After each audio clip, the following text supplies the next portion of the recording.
Good morning, Misfits. I just thought I'd do a quick video. I've never done this before.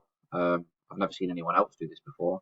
So I thought, why the fuck not? I may as well give it a blast and see what happens. It's just going to be a quick run through of all five divisions. Obviously, we've got 13 games of the season remaining.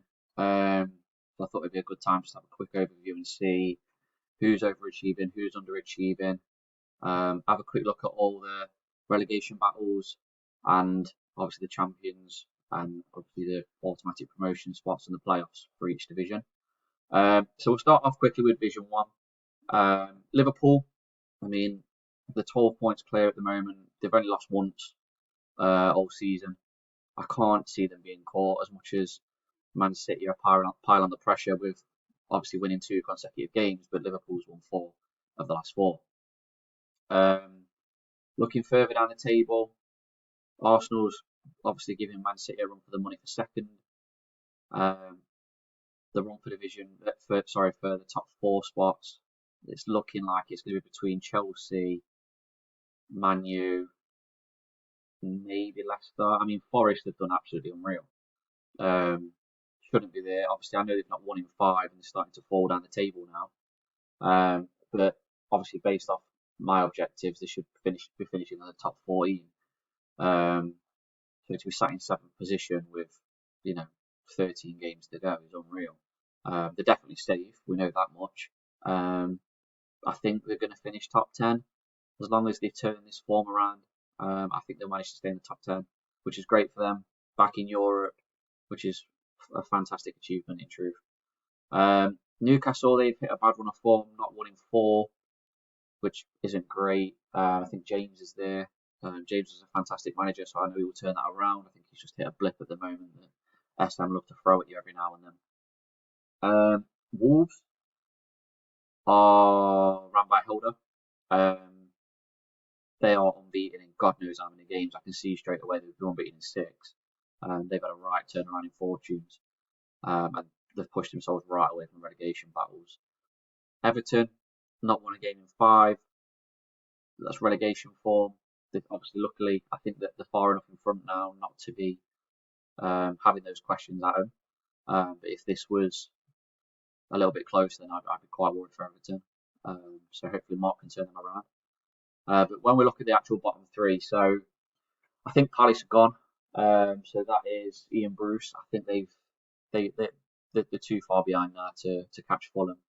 They're not exactly showing form to show that they can turn it around.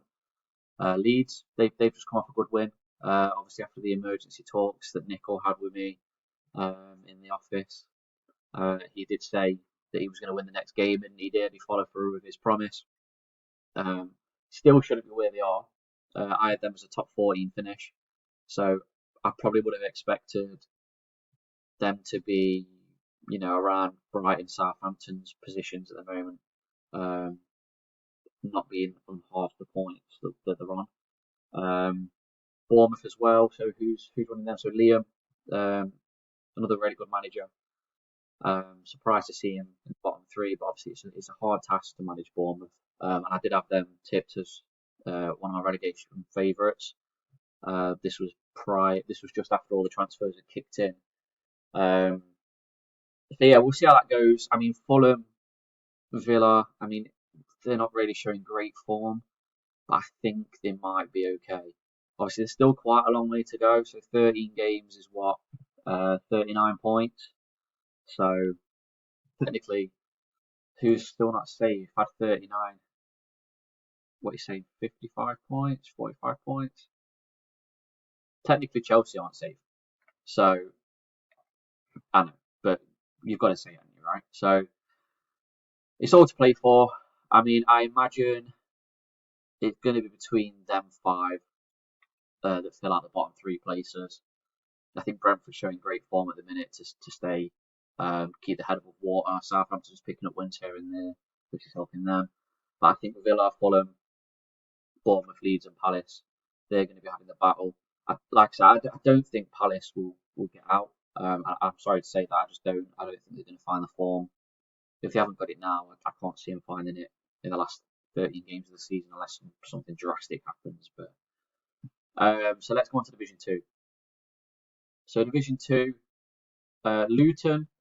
So that's Mateus. I wasn't expecting this at all, to be truthful. Um, like I had them as a top 4 finish, but I didn't expect them to be 10 points clear at the top. Um, I mean, they've got the goal scorers is what's happening for them. That's the reason the way they are. Um, and it's obviously this guy here. So Simeone scored 17 goals in 24 games for them, which is fantastic. I mean, we forgot to look at the Division 1. That's why Forest are where they are. I mean, Messi is just being Messi basically. But yeah, back to Division 2. Sorry. Um, and Luton are just battering it. They're unbeaten in at least 6 games that we can see just off of recent form. Blackburn's obviously letting it slide a little bit, so that's Amrish. Um, he's lost his last 2, which isn't great. Obviously, it's Gev. These guys behind who are chasing very closely now. I mean, you could probably even count West Brom in that as well. So 45, this is 4 points separating second to 7th, which is absolutely mental if you ask me. So yeah, they're all fighting out for that last automatic promotion spot. There's quite a few guys chasing up, creeping up. Millwall have drawn the last 3, so I'm sure it's Danny, is it? Yeah, Danny. So I had him as a top 16 finish. So to be 8th and fighting for a playoff spot is absolutely amazing for him. Who's an underachiever in this division? So I think it'd be Norwich. So as we look further down the table, we're looking at Norwich in 19th. Haven't won a game in 5. Again, Preston have gone. There's no way they're catching like the likes of Bristol, who's picked up form recently, unbeaten in 4. So hats off to Mr. Rabbit. I'm sure he'll be happy with that getting a mention.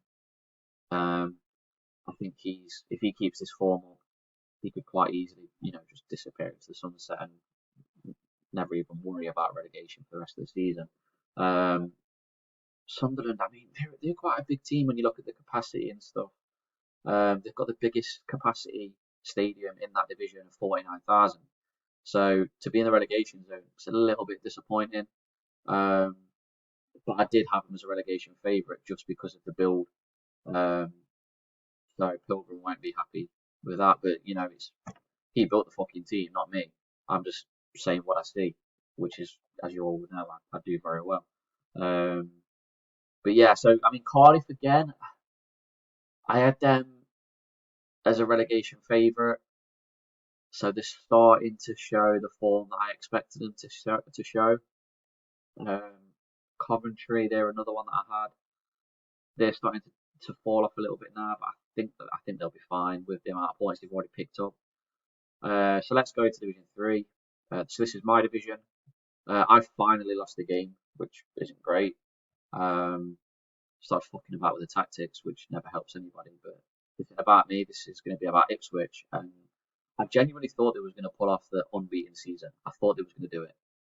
Obviously, they lost a few games back now, which was great. I thought the wheels might start falling off.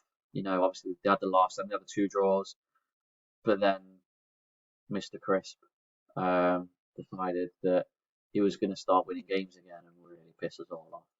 So yeah, the title looks like it's over. I know it says 4 points, but um, JT, so James Thomas, can he get there? He's showing really good form. I mean, to have lost 5 games compared to 1 and still be within 4 points is quite an achievement. To be fair, there's no such thing as a boring game watching JT's games. You either win or you lose against him. It's as simple as that. Looking further down, so you got Peterborough, Nick Ford.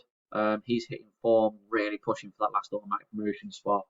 I know he wasn't happy that he lost to me 1-0, as we always. Our games always turn out 1-0. It's just a trend we have, no matter what game we're in. But yeah, it's very interesting. Again, 13 games to go, so there's still a long way to go. But all the top teams have hit form. So, I mean, I think I'm in the last playoff spot at the minute, but underneath Bolton, I mean, Hammer's old team, obviously before he went to Man U, he has had a dip in form. So I think that's Zerbo, who's come in. He's not doing very well. He's fell off. Wheels have fell off there big time. Same with Wigan. not won in 5 games. But yeah, we moved down the table. So as we look at the bottom, Cambridge are absolutely getting battered every week at the minute. I think they're gone. Sorry, Jim. But yeah, I think you're going to be gone. Wayne at Brum, I think he's finally managed to pick up a win. God knows how long after his emergency talks in the boardroom. So he'll be happy with that. And then Oxford.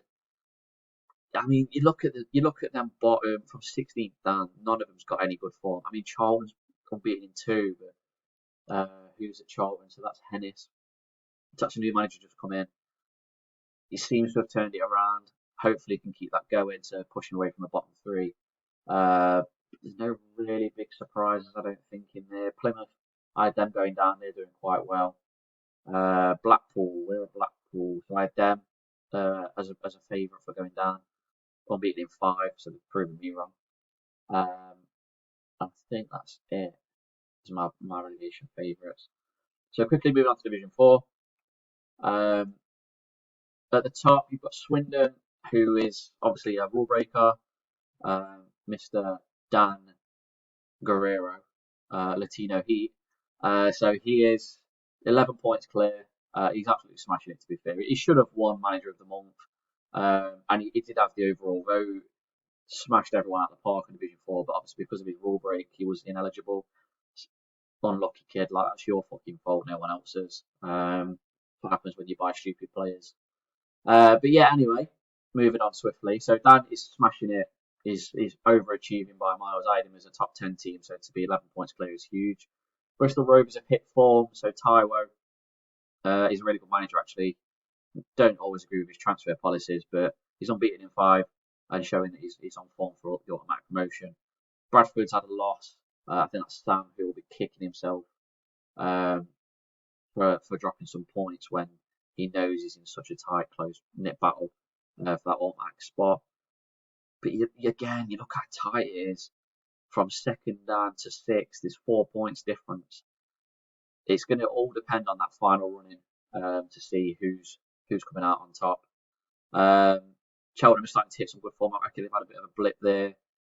Lake Norrian, Morecambe, Forest Green, they're all starting to come the mid-table sides to start putting pressure on teams like Salford and Colchester to see if they can hold on to their playoff spots. You look further down the table, Northampton shouldn't be where they are, but they are. Shit happens. Shrewsbury, again, them as a top 10 team, they're really, really underperforming.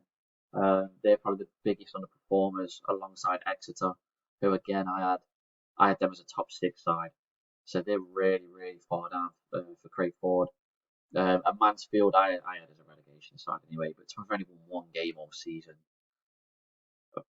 let's just move on because that's really depressing as fuck. Division 5, so Hartlepool, a really bad run of form at the minute. Anish had him as a top 4 side, not 1 in 5 though. So County, again, they've had a bit of a blip with 2 draws, but I think it's going to be tight towards the end of the season if this form carries on. Scunthorpe having a late surge, Sutton are flying up there. I mean, I had you as the favourites to win the league, to be honest. So this form I expected. Looking further down the table, obviously there is no relegation. Stockport, did I have them as the bottom team? No, Billy, I didn't. I had you as a top 14 side, but again, anything could have changed. Another 1 win season at the minute. So I'm going to do a few more of these videos going forward, hopefully, if you like it. If you don't, I don't really give a shit, to be honest. I've done it now. Maybe next time I'll start going through the individual fixtures and results, looking at key fixtures, what's coming up, what's happening, go through some form. But just let me know. I appreciate you all watching this, and I will see you all soon. Take care. Bye.